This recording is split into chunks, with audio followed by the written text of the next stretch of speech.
Hello. Think I'm ready. I'm sorry, I'm late. I was writing some code and I lost track of time. I was finishing writing an example.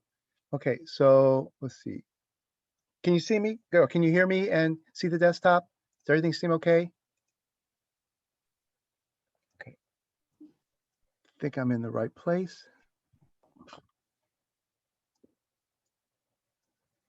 Okay.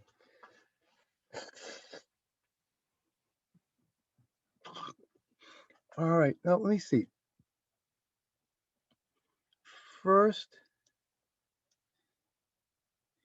the other day we were talking about types because we were talking about the last programming assignment. We download it again.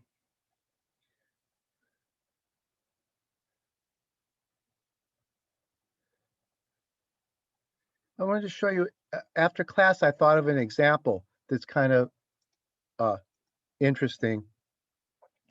We were talking about runtime type checking, and how that can't be avoided.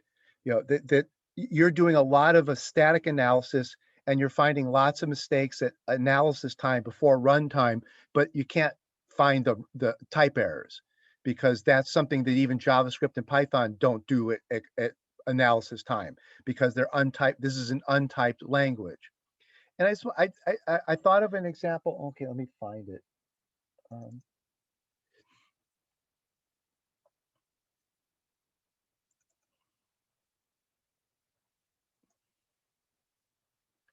um,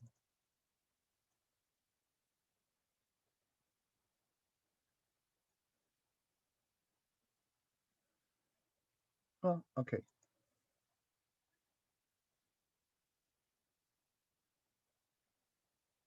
Look at this real simple example in Java. This is kind of interesting. I've got a string variable and I give it the value null. Okay. There's nothing wrong with giving us a reference variable the value null. Then here, look what happens when you try to call length on the null variable, on the null value. Okay. So this is the null value. I'm not using s, I'm using the null value directly. Okay. Notice you get a weird error message. You've probably never seen this before. Error, null type cannot be dereferenced. A famous fact about Java that not a lot of people know is that the null value has a type, and its type is null type. Okay, so null is a value of type null type. Okay, now why is this important? Because Java is supposed to be a language where, let me give you an example. If I say int y, I can't put in a double. If I say string s2, I can't give it an integer value. If I say int, or say if I say double z, I can't give it an array value. You can't put this is a double variable, that's an integer array value. That's a string variable, that's an integer value. That's an int variable, that's a double value. You can't put the wrong kind of value in a variable. Okay, you have to put the right kind of value in a variable. This is the one place in Java where you don't, that rule is broken. This is a string variable. It's not holding a string value. It's holding the wrong kind of value. It's holding a null type value. That's actually really interesting. That's actually a big problem in the language. That's why Java programs have to keep checking at runtime, am I a null variable? Am I a null variable?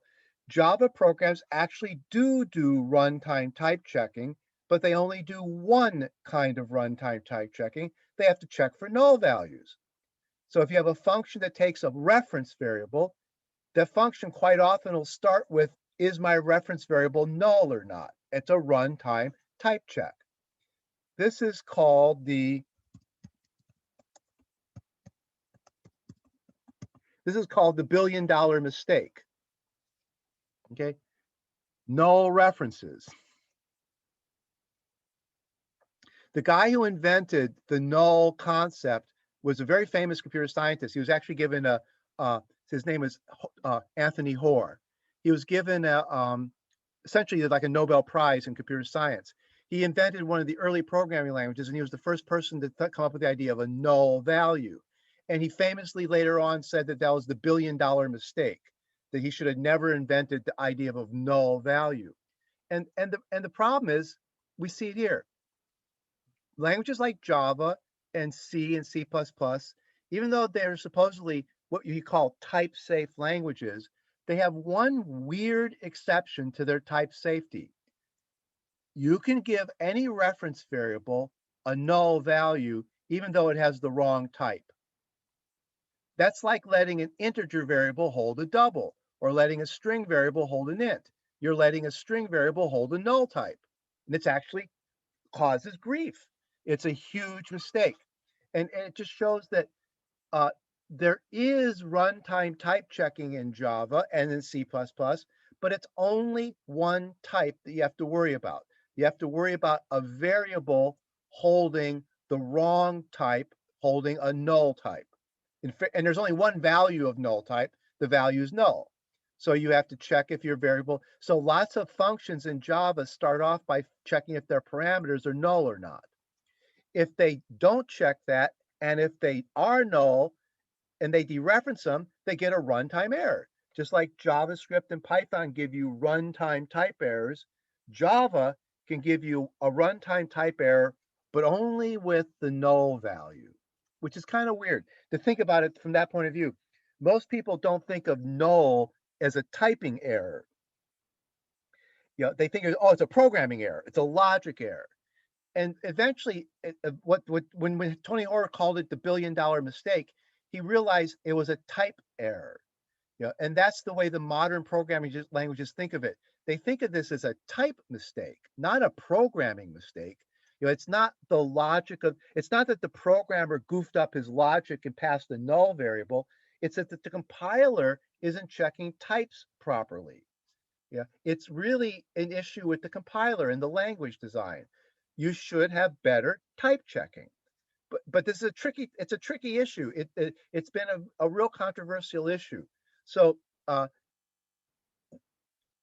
get it first. You know, first you'd want, like in our case, uh, the next step for us in this, if we were doing this more, would be to have a language at least check that, like y is an integer variable, so it should only get an integer value. S is a string variable, so it should only get string values. You know, we could write a language that did that. But then there's this much more subtle thing here. This has actually been a tough problem to solve. And there's a variety of ways of solving it. C++ and Java don't solve it. C++ and Java treat this as a programmer problem. It's up to the programmer to not let their pointers be null and dereference them. You're supposed to not dereference a null pointer. But why do you have string variables holding null pointers? The null is a wrong type. Null is not a string. So you let a string variable hold something that's not a string. That's, you know, if you think of it from the right point of view, that's a design flaw in the language. That's a problem in the compiler because you're allowing the wrong type to be assigned to a variable. The null type shouldn't even exist. You know, like Python, a good example is the Rust programming language.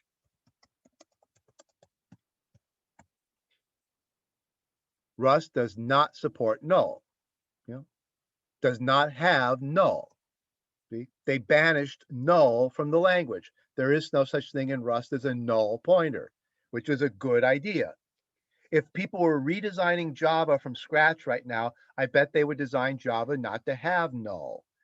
Okay, C++ might still keep it. But, yeah, it's hard to say.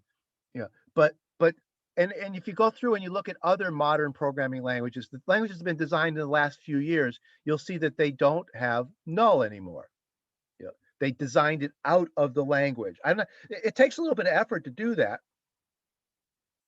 Okay, it takes a little effort, but the Rust was one of the first, well, it's one of the first well-known languages. Some of the other languages that got rid of null were research languages. Null is I think one of the first really workhorse languages that managed to get rid of the null value. And it does it with the type system. The type system is more sophisticated in ML. Okay.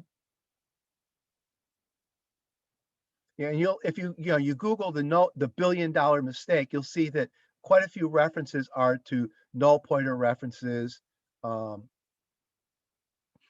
Actually, it should be a point. There should be a pointer to yeah. See, here's Hoare. This is the biography page of him in Wikipedia.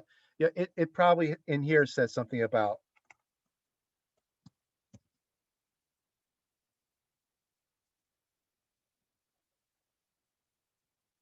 speaking. Oh, in 2009, he apologized for inventing the null reference. Okay, yeah, yeah, yeah. It was in the language Algol. He was one of the inventors of a language that was a very important language in the 60s. Yeah, in the 60s, one of the most important languages was this language called Algol. And he was one of the designers of Algol, along with the guy who created Pascal. Yeah, this guy was one of the people who created Pascal. Those were important languages in the 60s and 70s and 80s. Like Apple's operating system was originally written in Pascal and then got translated into C later on. So null goes back to the 60s. It goes back to this Algol language.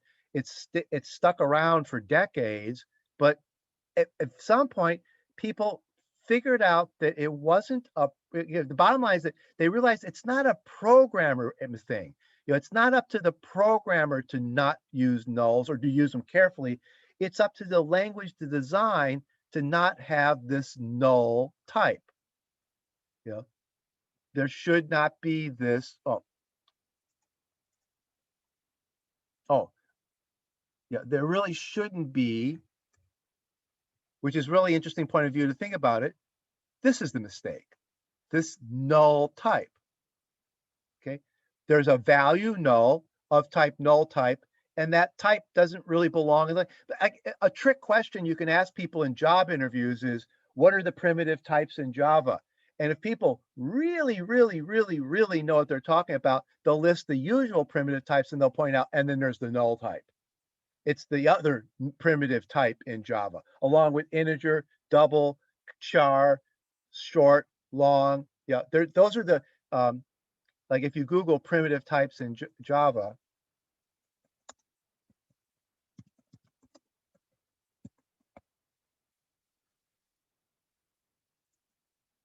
even in the Java tutorial, see, they list the primitive types. Notice that they don't put null type in there, but it's actually the 10th primitive type. It just gets kind of ignored until your program crashes because you have a null pointer exception. It's kind of quirky that it's not thought of as a type issue. You know, it's thought of as a program issue, but it is a type issue. It's there. Okay. And if you dig a little deeper, like if you Google Java null type, you'll probably find pages where people talk about it. You know, you know, that you might see people actually talk about the null type and what role it plays in the Java language. Okay, but you have to kind of dig to find out about this null type. Null is the value. Okay, null is the value. Null type is the type, and null type only has one value, which is not weird. Bool has only two values. The type bool has two values, true and false. The type int has 4 billion values, but it's a finite number of values. It's just 4 billion of them, 2 to the 32. Null type has only one value, and it's the value is null. Okay, so Java has runtime type checking for the one type, null type. Otherwise, it's a static type. The language is statically typed for every type except the null type, because every reference variable is allowed to have the null type for its value. Okay, which is not really smart. But it took. I mean, when Java was invented in 1995, nobody they hadn't quite yet at that point realized how bad null, that it was a type problem. It still hadn't been figured out at that point, as far as I know. It was actually a few years later that people started seeing it. I mean, they knew it was a type. I mean, they made it a type. You know, so when Java was invented, null got its own type. So they knew there was a type issue involved, but they didn't know how to fix it from a point of view of types. They left it up to programmers. You know, programmers just have to make sure that they double check their reference variables, that they're not to null before they dereference them. So it's up to the programmer to do the runtime type checking themselves, that their pointers really aren't null. So not only is it a runtime type check, but you have to do the runtime type check. It's not even done for you automatically. It's you have to do it. You know, in our interpreter, we do the runtime type checking in our interpreter. You know, if you know, in the evaluate function, we do the runtime type checking. We could delete the runtime type checks and just say it's up to the programmer to write correct programs. Okay, so you know, you could speed up this interpreter by getting rid of all those runtime type checks. Essentially, you're telling programmers, well, if you wrote your program correctly, you wouldn't need the runtime type checks. So we'll delete them from the interpreter, and it's up to you to just write correct programs. If you write incorrect programs, they'll just crash and burn. That's what Java is doing. Over here, Java is basically saying, you know, we're not going to do any runtime type checking. You got to make sure that you just never misuse this one null value. You know, if your string variables are holding null, you better not dereference them. You do the runtime checking. You write correct programs. We'll crash if you give us the wrong thing. Okay. So, I mean, we could do that over here. We could delete all the runtime type checks from the interpreter. And that would just be leaving all the responsibility up to the programmer, which is exactly what Java does. Leave the responsibility up to the programmer. Rust, as a different point of view, it tried to say, well, can we design the language better from scratch? Can we just not have null in the language? There doesn't need to be any runtime type checking for null because null doesn't exist. And then, you know, we'll be better off. You know, programs will be safer. The language ends up being a little harder to use. You know, Rust is notorious for being a little bit harder to use, but it's safer. If your program compiles, your program's not going to have runtime null exceptions. See, in a Rust program, you can't dereference null. Okay, so down here, for example, if I do s dot, now notice s has got the value null. Okay, so if I comment out this line here, this program, now this is the exact same thing. I'm dereferencing null here, but the compiler doesn't know that. The compiler doesn't pay any attention. S is null, I'm dereferencing null. If you dereference null directly, the compiler notices. If you dereference null indirectly like this, compiler couldn't care less. You crash at runtime. See, it's up to me to do the runtime type check. Okay, the compiler is not going to try. The compiler will notice that this doesn't make sense because the compiler can see that, oh, you're dereferencing the null value. You can't dereference the null value. But here, the compiler doesn't pay any attention to that S holds the null value. You can't dereference the null value here either. The compiler doesn't pay any attention to that. Okay, so it's up to you to do the runtime type checking. You have to do something like, you know, you have to put a guard here. You know, if S not equal to null, you know, you do that kind of thing. You have to put guards in your program. You have to make sure you're not dereferencing a null pointer. And every time you dereference a reference variable, you got to worry. What if it's null? What if it's null? What if it's null? And if you look at professional code, you'll see a lot of error checking. You'll see a lot of code that gets put in professional code to keep making sure that there aren't accidental mistakes, that no null pointers have crept into the code when they shouldn't. That's just really horrible. It ends up being terrible, which is why the Rust people did the right thing. They banished null from the language, but makes it a little bit harder to write your code, but now your code's safe. When you run your code, You don't need runtime type checks, and the program won't crash on a null pointer exception. You might still have other logic errors. No programming language can entirely remove logic errors, but this wasn't really a logic error. This was a design error. The subtle thing here is this was really a design error. You should not be able to put a null typed value in a integer, in a string. Well, in this case, you should be able to put a null type value in a string variable. This has type string, this has type null type. They should never meet. They should not be together. Only strings should be in string variables. Only integers should be in integer variables. Only doubles should be in double variables. Okay. Why are you putting a null type variable, a null type value in a string variable? So you can see right off the bat there's something kind of fishy there, but it took years for them to figure it out. And Java will never solve that problem. It's stuck with it in the language. That'll never get fixed in Java. So when people invent new languages like Rust, they fix it. Okay, so I think that's kind of interesting. That I thought of this example right after class that we were talking about the idea of runtime type checks, and we were comparing Java with what I was criticizing, Python and JavaScript, which are forced to keep these runtime type checks in the language. Though I did mention that some interpreters do get rid of all the runtime type checks, and they just leave it up to the programmer to make sure their code is correct. You get fast interpretation that way, but you're really risky. It's like skating on thin ice. It's up to you to make sure that your programs are absolutely correct, which is almost not ever the case. So, languages like Python and JavaScript, they tend, by default, they do all the runtime type checking. They do the runtime type checking. It's the exception to turn off runtime type checking.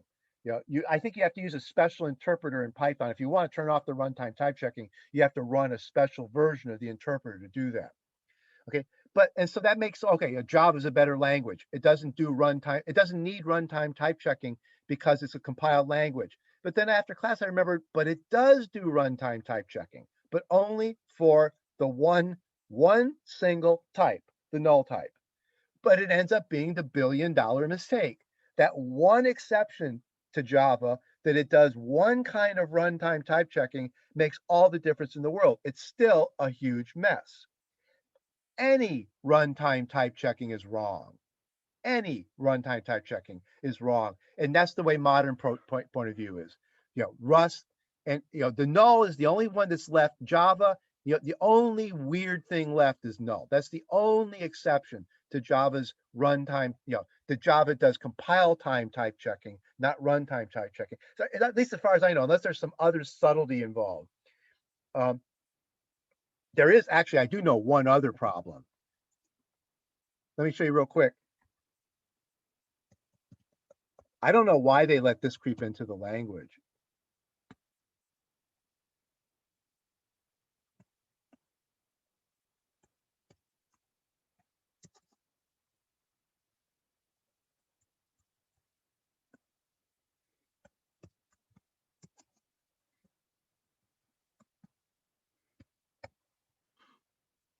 Printf of a integer, but this is a string.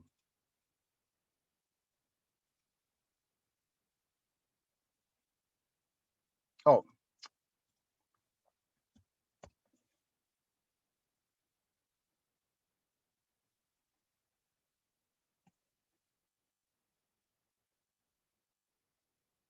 what did it say there?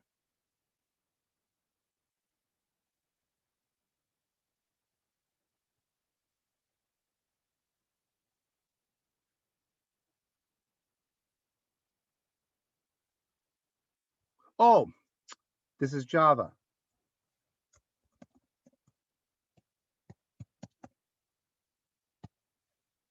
I forgot. Yeah, in C you could just call printf. Okay, notice that compiled. Okay, that compiled. That's supposed to be an int, but that's a string, and it compiled.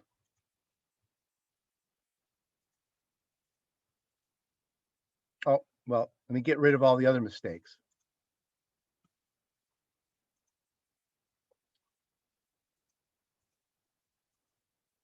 See, runtime error.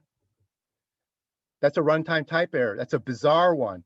And that printf was added to the Java language just a few years ago, and it introduced a runtime type error. And I have no idea why they did this. It actually introduced, you'd think that the compiler would check that those match, but it doesn't. And you could have a printf in your program that maybe like 2 years after you compile the program, all of a sudden you hit this printf that's warning you that the plane's about to crash, and the printf crashes. You know, printf, warning, warning, danger, and then the printf has got a mistake in it, and notice it compiles. To me, this is just bizarre. I don't know why they did this. Illegal format conversion exception. You don't find out till runtime. That is an integer thingy. That's saying I'm supposed to print an integer, but this guy's a string. You can't fit the string into there. It's a runtime type error, but it's not found out till compile. It should be a compile time type error, but it's a runtime type error. That was introduced into Java just a couple years ago. And I have no idea why they did that. It just seems like, why didn't they write the compiler to double check these things at compile time? I don't know. Maybe it was too hard. Maybe it's hard to make the compiler figure this out. But they introduced a runtime type error into the language just a couple years ago. Okay, which to me seems like they're going backwards. And it's interesting to think of it from that point of view. But that's a type error. That's type string. This is type int. They don't fit. But the compiler doesn't know about that. Now now if I did the following, int x equal dog, of course the compiler is going to find that out. Yeah, see, you can't put an int in you cannot put a string into an int. You cannot convert a string to an int. Well, if the compiler can see it here, why can't it see it here? Good question. I have no idea what the answer to that is, but it just seems to me that they went backwards. They introduced a runtime type error into the language. Okay, all right.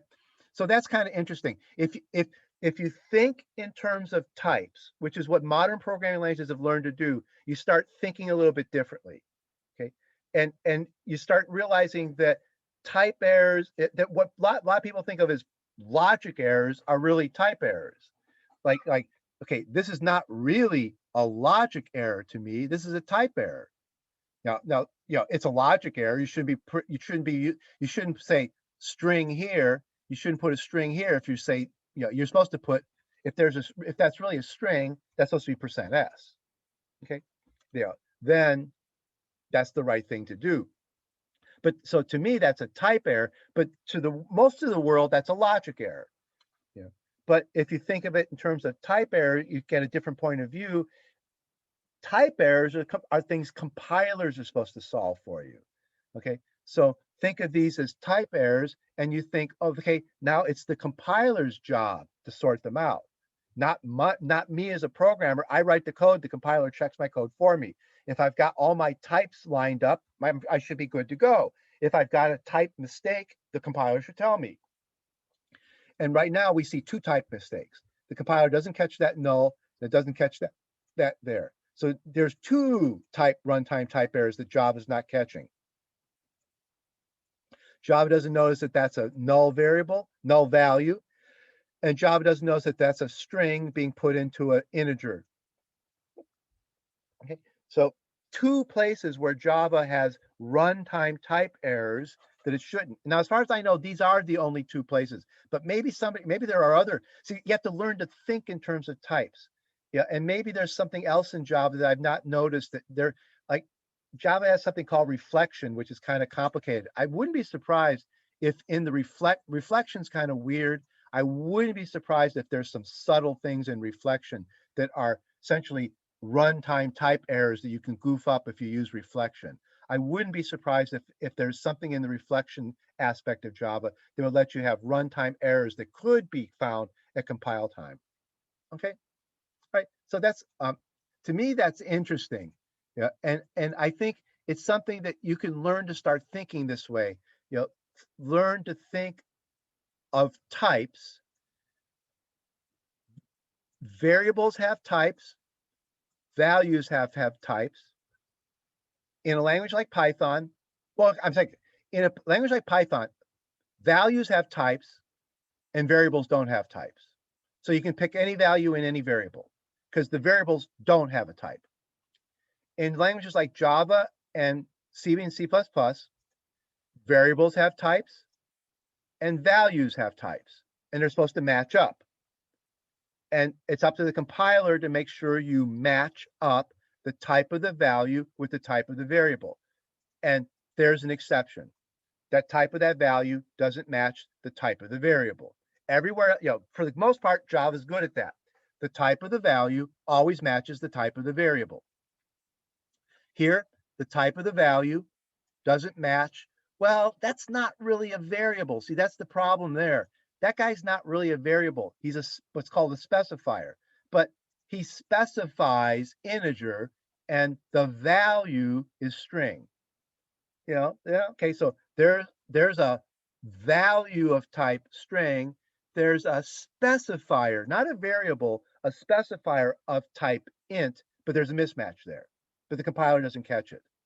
There's a variable of type int. There's a variable of type string. Compiler finds that right away. Okay. Okay. So match types of values to types of variables, unless you're a language like JavaScript, where the variables don't have a type. In almost every language I know of, values have a type. I think there's a small number of languages out there where values don't have types, where nothing has a type. I think there's some weird languages where values don't have types and variables don't have types. I think Forth might be a language like that. It's a weird idea, but I think there actually are languages where neither the values nor the variables have types associated with them. Okay, but in the vast majority of languages, values always have types. An integer value is not the same thing as a double value. A string value is not the same thing as an integer value. But it's a lot of languages, the variables don't have types. In a lot of languages, the variable doesn't have a type. So JavaScript, Python, bunch of languages, the Perl, the variables don't have types, but the values in Python, the values do have types. Okay. It is illegal it's illegal to ask for the length of an integer. The type integer doesn't have a length. Okay. Yeah. It's illegal to what else?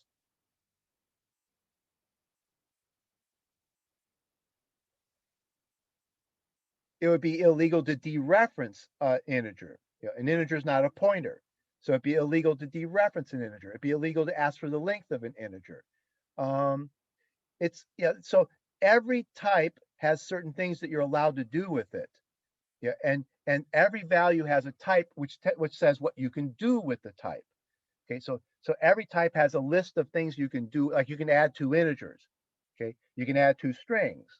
Okay, you can add an integer to a string. Then they'll just end up concatenating that'll convert the integer to a string and concatenate it to a string.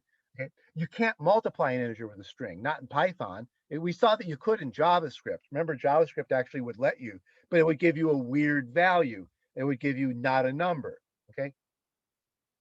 But in Python, if you took an integer and multiplied it with a string, you'd get a runtime type error because you're not allowed to do that with those types. There is no operation of multiplication on an int and a string. There's probably no multiplication on two strings either. You probably can't if you if you just do y times x. What does that mean? If they happen to be numbers, you'll multiply them. If they have to be strings, you'll crash. Now in Java, that won't compile if those aren't if the multiplication operator doesn't make sense on that type and on that type, then that won't compile.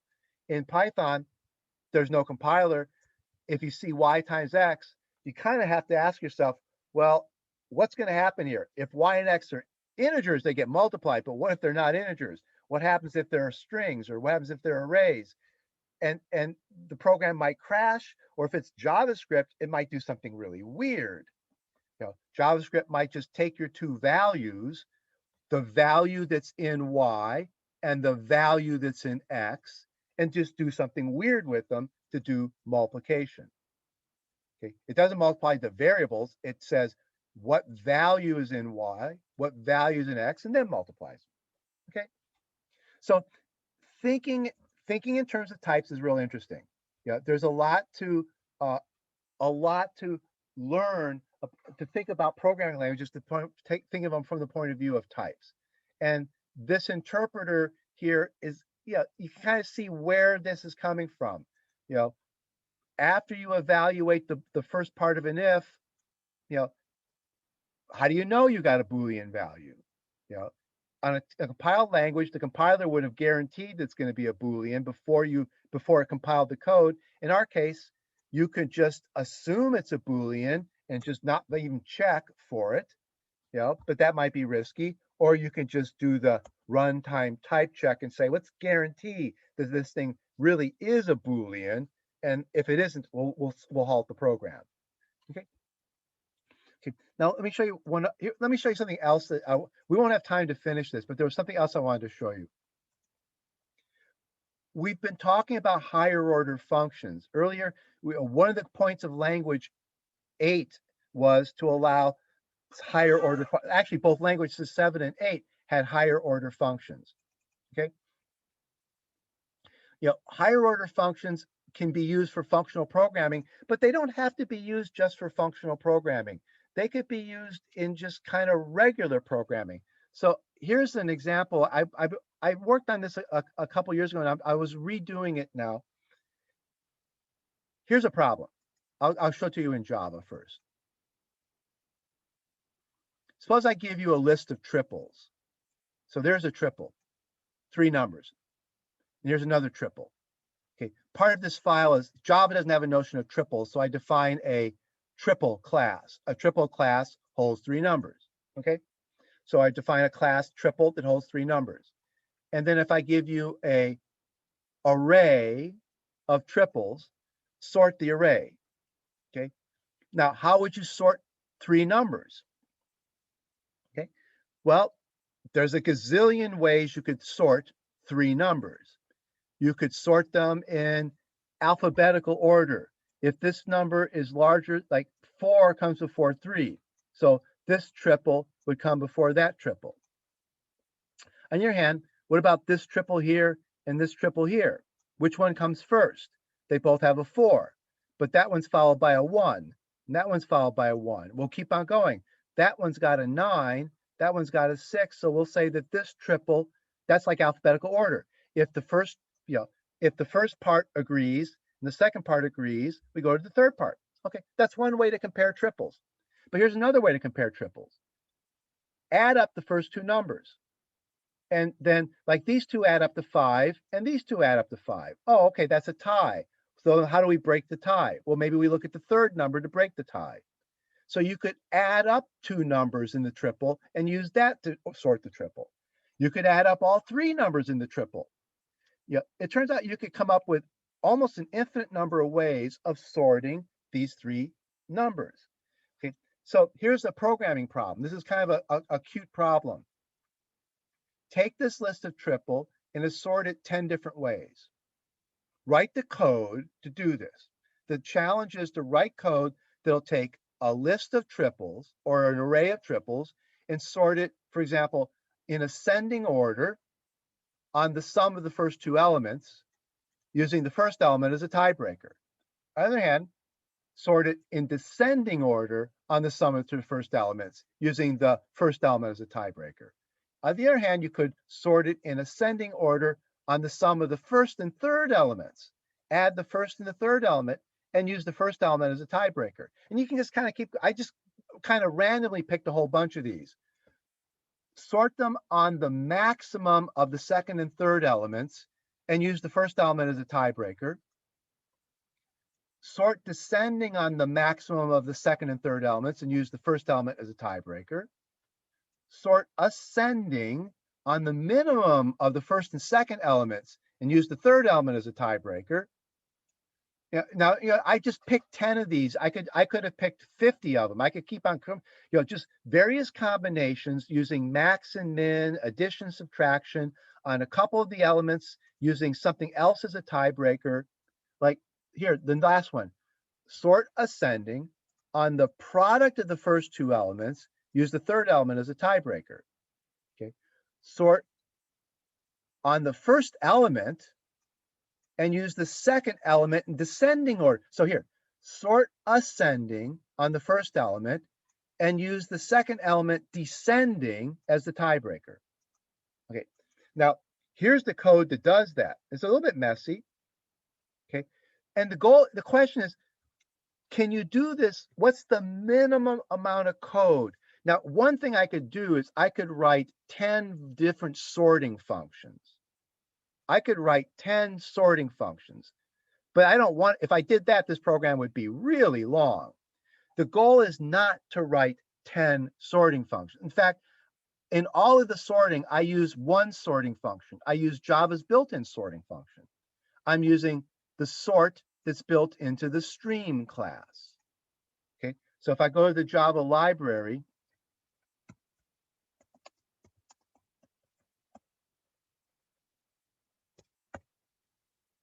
here's the stream class.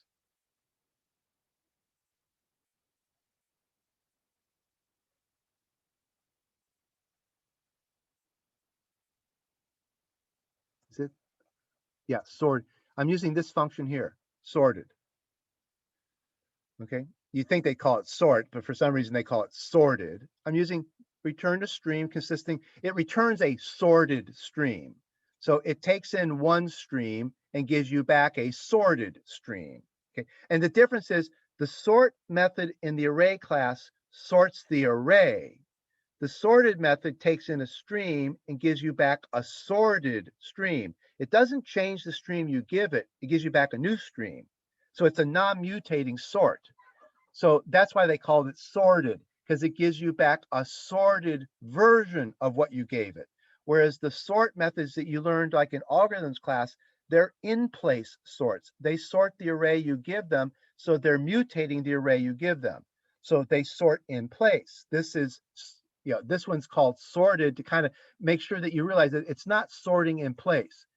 It's not the sort in place type sort. It takes in a stream and gives you back a second stream that's the sorted version of the stream you gave it. So it returns a stream consisting of the elements of this stream sorted using this comparator. So it takes it's a higher order function. It takes in a function that tells it how to sort what's in the stream.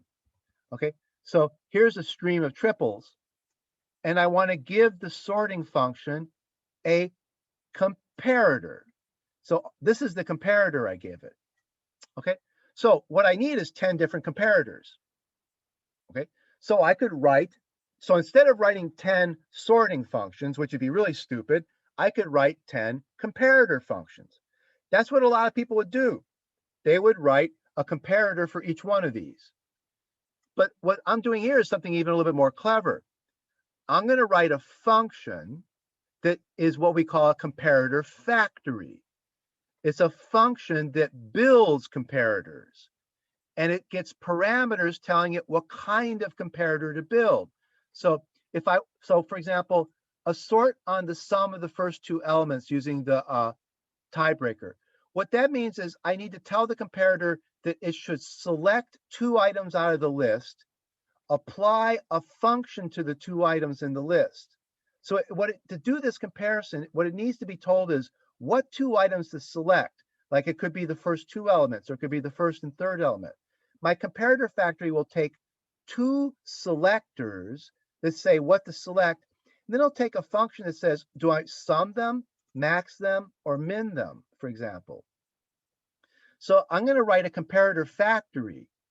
So like this sort is going to call a comparator factory. It's going to build comparators for me. And I'm going to write one comparator factory. I'm not going to write 10 comparators. I'm going to write one comparator factory. And then the comparator factory is going to be given, see, E1, that selects element 1. That's the selector on element 1. That's the selector on element 2. So I'm sorting on the first two elements. Okay, and I'm sorting on their sum. Well, that's the third parameter. See, so These three parameters say, select this item, and add them together. That's the first thing that the comparator compares on. This comparator selects on the first two items using the sum, okay? But it sorts in, this one sorts in using less than. So that sorts in descending order. This one does the same selectors and sum, but doing ascending order because it sorts with greater than. Okay, so notice how sum on the first two elements, ascending is one of the parameters. First two elements, that's two parameters to the factory. And the sum is the fourth parameter to the factory. So whether it's ascending or descending is a parameter to the factory method for building comparators. This is a parameter to the factory, and this is a parameter to the factory. The factory is a higher order function. The factory is a function that takes in functions and returns another function. It's a factory that takes in functions and returns a function. Okay, and if I go down here, here's the comparator factory down here. Here's the comparator factory. Well, it's this whole, the comparator factory is this whole class here. That's the comparator factory class. Okay, and it's in this is writing this one comparator factory class is less code than writing 10 comparators. But the thing is, suppose I choose 27 other comparators up here. I could build the 27 other comparators using this factory. Once I've written this factory is capable of generating hundreds of different comparators. So instead of writing a whole bunch of comparators, I write a factory that generates comparators. This is what okay. How many, you've probably heard of Spring.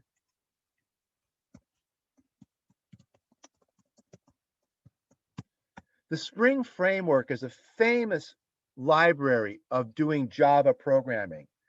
The Spring framework makes a tremendous use of this idea of factories.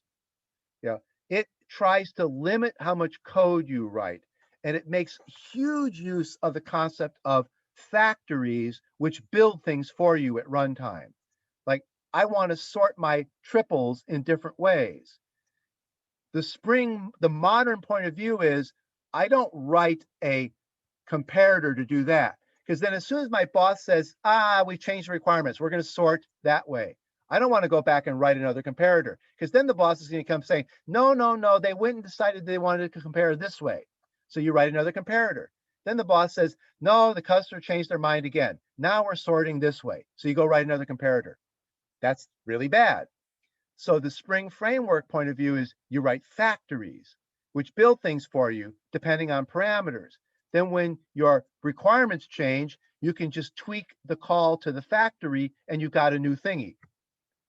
It's very abstract programming, but it's really based on this idea of factories. And the Spring framework, the code can get really crazy. It's actually kind of weirdly abstract, because it's actually doing pretty, instead of building concrete things like comparators, you build abstract things like comparator factories, and then you call the factories. So you do a lot of calling, you do a lot of writing code that is building factories and defining factories. Then you write code here. This code calls the factory and gives it its parameters, and the factory builds the comparator for the sorting method. Now, let me show you something that's really cool. This is the Java version of the program. Here's the version of the program written in Racket. It's 20 lines long. That's it. If you ever want to argue that some languages are more verbose than others, this is what it takes in Java. It takes Java all of 120 lines to do what Racket can do in 20 lines. Okay, the exact same program. This Racket code sorts triples 10 different ways. Okay. Here is the Rust version of it. The Rust version is a little bit longer than the Scheme, but much shorter than the Java version. The Rust version clocks in at 85 lines, okay, compared to the Java, which is 130 lines. Okay, so Rust is quite a bit longer than Scheme, but still quite a bit shorter than Java. Okay, so there's what it looks like in Rust. I put the first this many, this is just boilerplate here. I put in every one of these files what they're sorting on. So the list of what they're sorting on is at the beginning of each one. So you kind of maybe factor that part out. So here it is in Java, here it is in Racket, here it is in Rust, here it is in Haskell. Haskell's almost as short as the Scheme. Haskell's pretty short. Okay. Oh, this is just the answers. So you don't count that. Don't count that. That printed out what the answers should look like. I put here what the sorts were, and for some reason in this one I put what the answers look like. The other ones don't hold the answers. Okay, so the Haskell one really ends. The Haskell one is that many lines of code, 50. So it's about the same length as the Racket one. Well, no, almost twice as long. Yeah, it's about 60 lines of code, and the Rust one was 80 lines of code. Racket's a really interesting language. Now, here is language 8, our language. You can write our code in this language. It looks a lot like Racket, and our language was modeled on Racket. Language 9 is a dialect of Racket. Okay, and in language 9, you could do it in about the same number of lines as Haskell. Okay, actually, this isn't finished. These are not here's what the sorts should be, but I haven't finished writing the factory. This is a baby version of the factory. This version of the factory only takes in 2 parameters. The factory is supposed to take in 1, 2, 3, 4, 5, 6 parameters. There's the factory. It's supposed to take in 6 parameters. There's the factory in Haskell. It takes in 1, 2, 3, 4, 5, 6 parameters. See, factory takes in 6 parameters. In Java, there's the 6 parameters of the factory. Okay, so this one I've only gotten up to 2 parameters. I have to finish writing this. It'll be a little bit longer. This is the call to the factory methods. This is the factory method, which is 2 parameters. Here's what it's going to look like. Here's the factory method with all 6 parameters, but these don't work yet. Okay, but the language 8 version will be almost as short as the Racket version. Okay, the longest one by far is Java. Here's a C version of it. Okay, you can write this in C. It's pretty weird code, but really experienced C programmers write this kind of stuff. This is a C function. Where's the factory?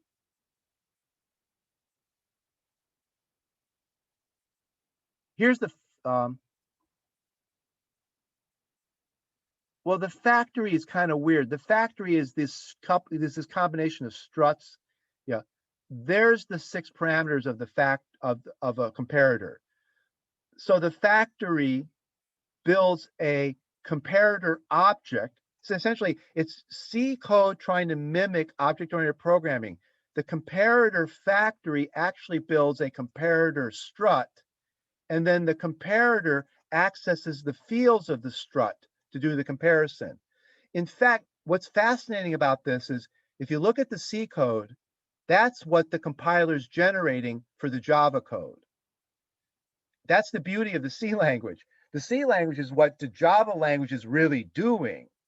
So if you looked at the output of the Java compiler, you'd see code that looked a lot like what the C thing is doing. Okay, so I'm actually mimicking object-oriented programming here, which is what Java is. The Java language creates a comparator object, and over here in the C, here's my comparator strut. here's the constructor of a comparator strut, and then the comparator function takes a pointer to a comparator strut, okay, and then it, well, actually, I just made this a global comparator object. So it just, see, I kind of cheated. I made that a global comparator object. So the comparator function references this global comparator object. So I didn't want to play around with heap allocations and things like that. So I create one global comparator object. And then when you call the, this constructor actually doesn't construct a comparator object. It just rewrites what's in the comparator object. There's one comparator object that just keeps getting reused over and over again. So this thing puts values into the comparator object, then this thing uses the comparator object. So it's essentially like showing you what is under the hood of an object-oriented programming language, where there's the object, there's the constructor, and there's the method that uses the object. Okay, so so there's the C version that will, and there's the calls that I'm using the qsort method in the C library. So I call the qsort method and give it this comparator. Well, there's the comparator. Okay, but that comparator keeps changing. See, I call make comparator, which updates what's in the comparator. Then I call qsort. Then I call make comparator, which updates what's in the comparator. Then I call qsort. Then I call make comparator again, which writes those values into the comparator object. Then it sorts using the new values in the comparator object. Then it prints out the array. Okay, so then I get the 10 different sorts. Okay. If we had time, we could go through the details of this. This is actually, if you want to know what high-level programming is in companies, you know, not the front-end boilerplate programming that JavaScript people do, but if you want, you know, companies that are building real software, companies that are building database systems and big data systems, if you looked at what code they are doing to create those systems, it looks a lot like this. Yeah, and it doesn't matter if this is what it will look like in C, this is what it'll look like in Haskell or in Java. This is what real code starts looking like. Real code's pretty abstract like this. You know, making use of, like I said, Spring Framework is designed. It's a huge library designed around this idea that you do as much work as possible using factories, which build things for you. So that if somebody changes the requirements on you, you just tweak the parameters to the factory and you're good to go. You know, your factory can handle any changes in the requirements, because that's what people learned in the long run. What makes programming projects fail is when you write 10,000 lines of code, then somebody changes the requirements and you got to rewrite 3,000 lines of code. Then somebody changes the requirements and you got to go change another 2,000 lines of code. What people do is they write their program in this like factory style, so that when the requirements change, they change parameters to the factories. If the factories have been designed really versatilely, if the requirements change, you could tweak the parameters to the factories and the code still works. So the goal is to write really powerful factories that can handle changes to the requirements. There's the parameters to the factory. You tell me to sort a different way, I change those, and then I just sort again. Okay, I don't go write another sort comparator. I write one complicated factory, and then every time you change requirements on me, I can just tweak the parameters to my factory. That's higher order programming. You know, functions that take in parameters that are usually other functions that generate other parameters that are other functions. Sometimes this is referred to as meta programming, which is kind of a related idea, and sometimes this is blurred with meta programming. Meta programming is when programs write themselves. You know, in a sense, you could say that my factories are programs that generate programs, because they take in functions, which are programs, and it creates a function, which you can think of as a program. So you can think of my factories as meta. Yeah, they take in code and generate new code. Okay, so sometimes this is generically referred to as metaprogramming. But usually when people use the phrase metaprogramming, they mean something higher, even higher level than that. They usually literally mean things like you give a program some parameter and it actually spits out source code. Yeah. So that's sometimes referred to as code generation. Your factories don't generate functions, your factories actually generate source code. Yeah, and then this can be done at very high levels. So you could write programs that write other programs. Okay. And so at the lowest level, metaprogramming is this higher order functions. Higher order functions are like the simplest kind of metaprogramming. Yeah. See, metaprogramming is a programming technique in which computer programs have the ability to treat other programs as their data. Okay. See, that's like higher order programming is when functions treat functions as their data. Metaprogramming is when programs treat programs as their data. So it's like higher order functions treated one step more abstractly. You write programs like a compiler would be a metaprogramming thing. A compiler takes in source code and generates machine code. It's metaprogramming. What they mean here usually is programs that absorb programs and spit out other programs. So a program that'll read Java source code and spit out more Java source code. But the new Java source code solves a problem that the original Java source code didn't necessarily solve. Some of this stuff gets insanely complicated. Some of the most complex, one of everybody's favorite example of insane programming is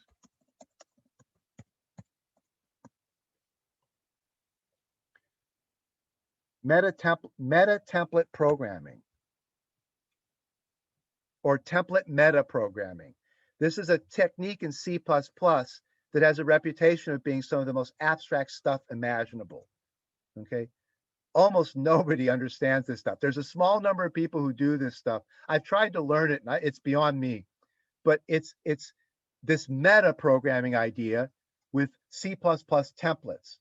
So you write programs that take in templates, and they do weird things at compile time with the templates and generate new templates. And you can do amazing stuff with it, but it's very tricky. The simplest version of this is what we're talking about here. The simplest version is higher order functions. Functions that take in functions and give you back another function. Okay? Function factories. That's a good starting place for learning about really abstract programming. I like this example. I think this sorting example is a really nice one. Yeah, because it's so concrete. You know, if I give you that, sort it a bunch of different ways. Okay, like if you go back over here, here's the Java version. You can compile it and run it.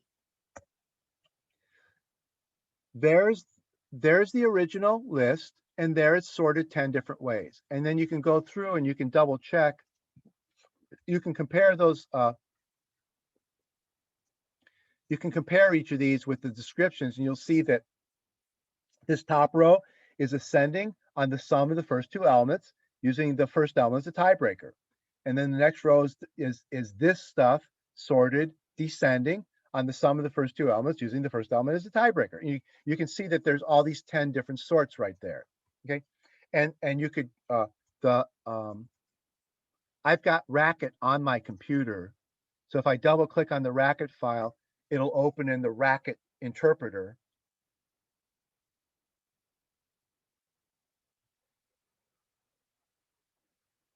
And I can run it. And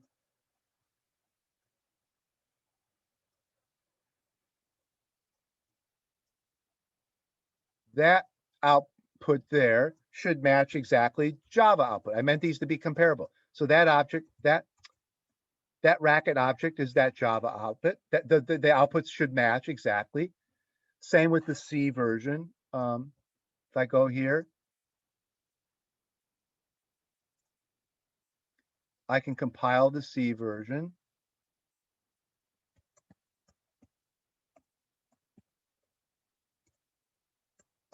Let me get to my compiler.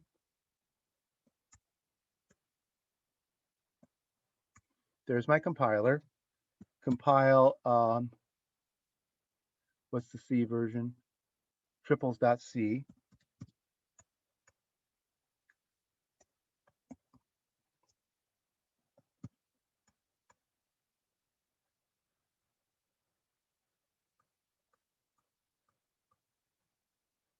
Okay.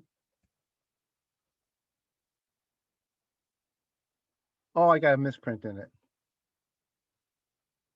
Oh, I'm sorry. I have to compile it using, I have to tell it to use C99. There. Okay. So I have to tell it to use C99. Okay. Now, there's the output in C. That output should match that output, which should match the racket output, the racket output. Now, I don't have Rust on this computer anymore.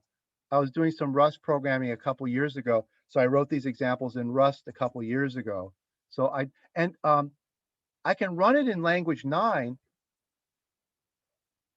Let me show you real quick. I can run this. Yeah, there's the language 9 version. Where is it? There's the language 9 version. To run it in language 9, I need to install language 9 on this folder. So let me go to the website.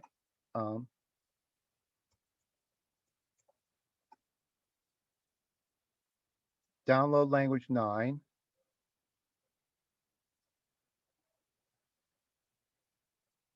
Extract it.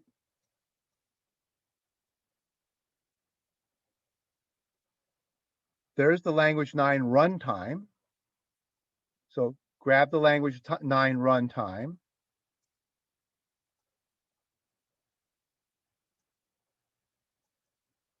Put it in this folder. Add the language 9 runtime in there. Open a command prompt. And then run language 9 with triples. But yeah, I'll show you. There, run the language 9 version of triples, but it's got all the debugging output. Okay.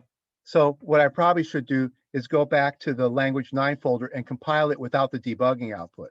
So go here, and there's the interpreter. There's the runtime. Set it to be no debugging. Okay. Now that's the runtime without the debugging. Okay. Oh, actually, what I should do, I need to rebuild the jar file. So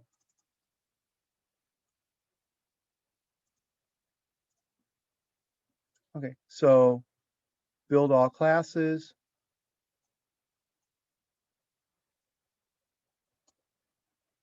Build the jar file.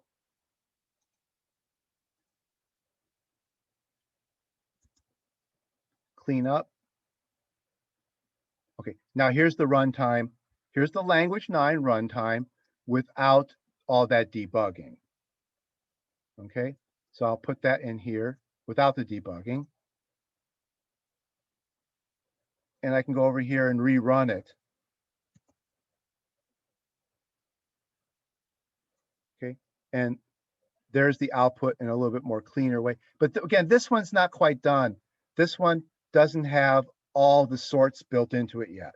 It's sorting the triples only in a few ways. It doesn't have all the other, it doesn't have all the factory is not the full-blown factory yet. The factory only takes 2 parameters instead of 6 parameters. So this isn't done yet. I haven't finished this one. But notice, notice I've got a language 9 runtime. I can run my language 9 programs just like I ran C programs. I ran Java programs. I can run Racket programs. Notice how many I have all these different language runtimes, and language 9 is not much different. If you give somebody this, they don't, to them, it just looks like another programming language. These 2 files together make the language 9 runtime. It's a baby language. People can write code in that language and run them on this runtime. So I've got this code written in. The only thing I don't have right now is I don't have,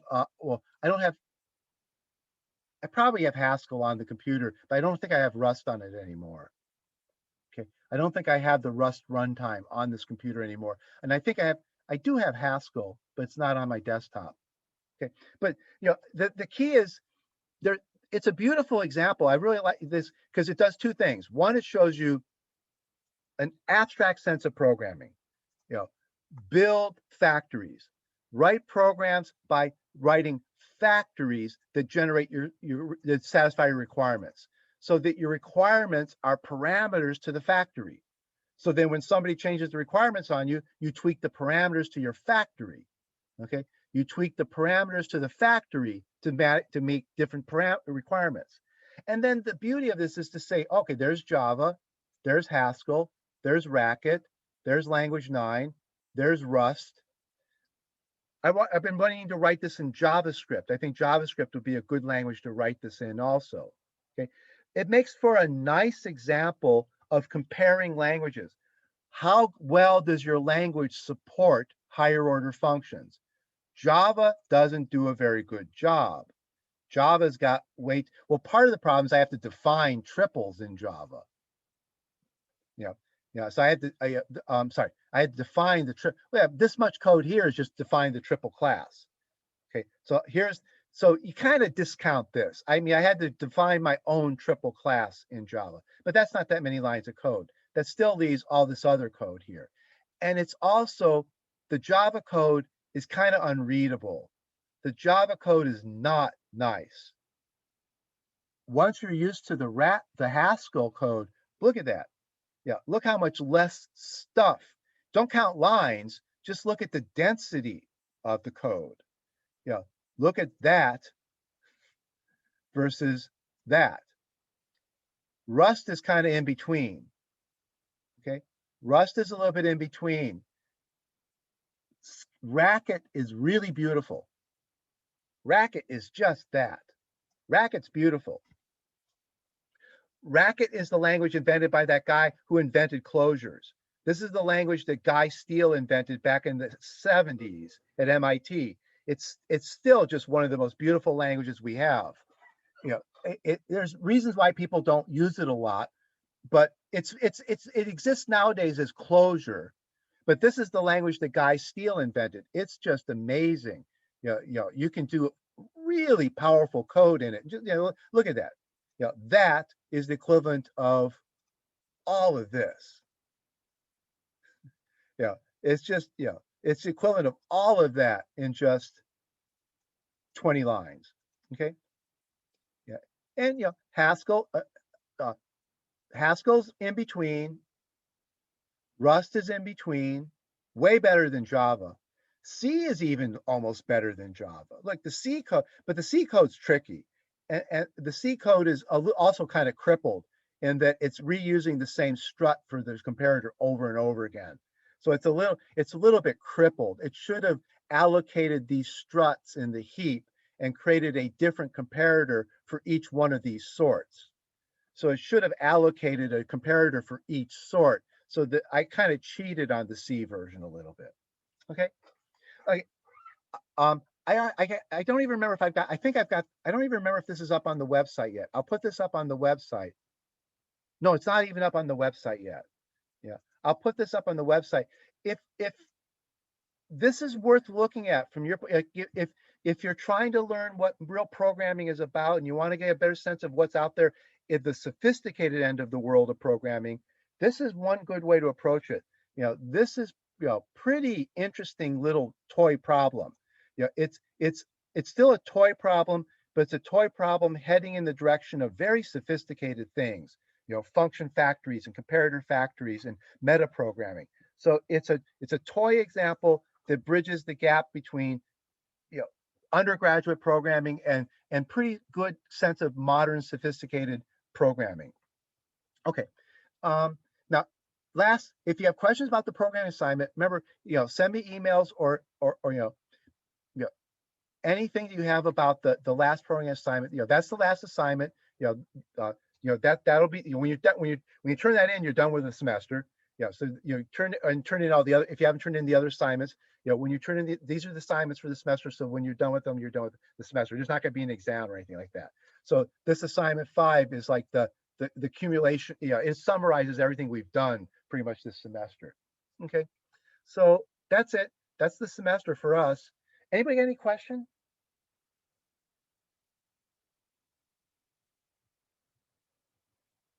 It's been a weird semester, weird year for sure. Um, yeah, I don't know if you'll still be in school next year or not, but if we, next year we'll be able to see each other, I think. Yeah, I think with any luck, we'll be back to normal next year. We still don't know for sure, but it's looking hopeful that we'll be back to normal for next school year, maybe even by summer.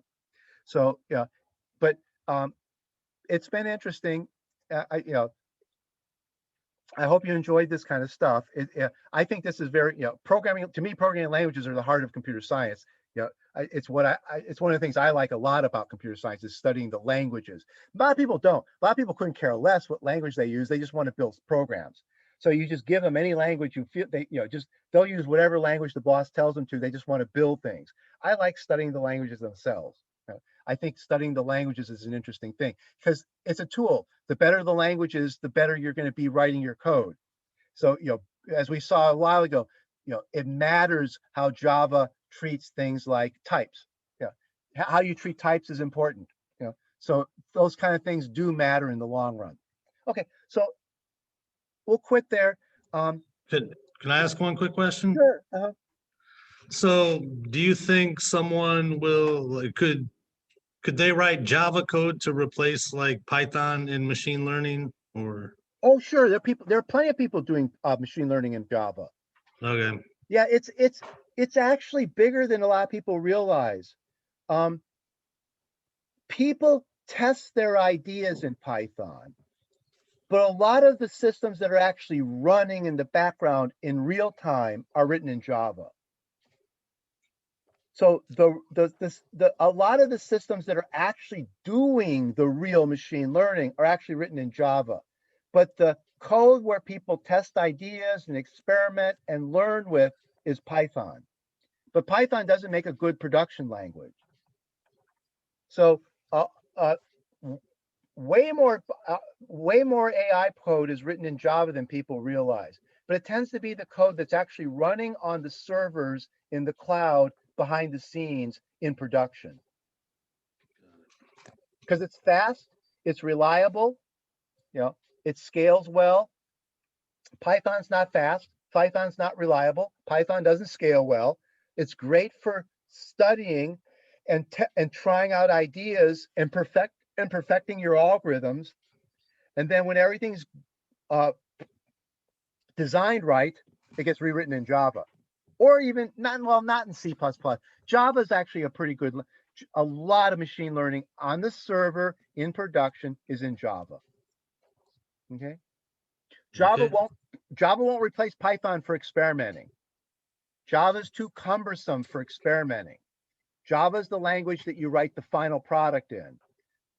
You can see you don't want to write this kind of code to experiment with.